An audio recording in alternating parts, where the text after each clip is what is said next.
Hello NRIs, RSU Taxation for NRIs step-by-step guide. If you work at Amazon, Google, Microsoft or Meta and have RSU, this step-by-step guide could save you lakhs in taxes. I'm going to break it down exactly what you need to know in 5 simple steps. Step 1. Know your 2 tax movements. First tax event.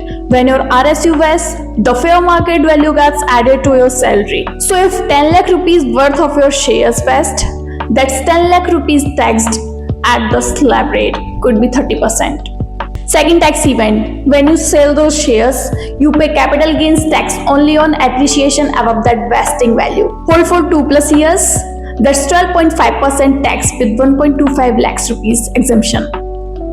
Step 2. Time your India return strategically. If RSU vests before you cut, US tax residency taxed in US, not India. This could save you significant money. If they vest after you become an Indian resident, taxed in India at slab rates, show up in your Form 16. Check your vesting schedule and plan accordingly. Step 3. Get your compliance right. You must report foreign brokerage accounts in Schedule FA of your tax return. No exemptions. Use ITR 2 for salary plus capital gains. Use ITR 3 if you have consulting income. Missing Schedule FA, 10 lakh rupees penalty per year under Black Money Act.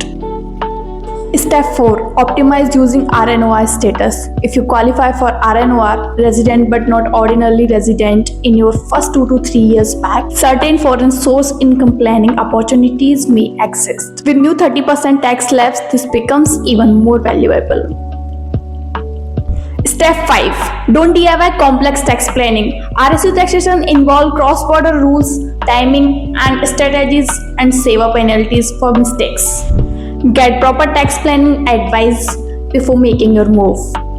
Follow these 5-step framework and you will avoid the costly mistakes most people make with RSU taxation. Have specific questions about RSU situation? Drop them in the comments and subscribe for more step-by-step tax guides.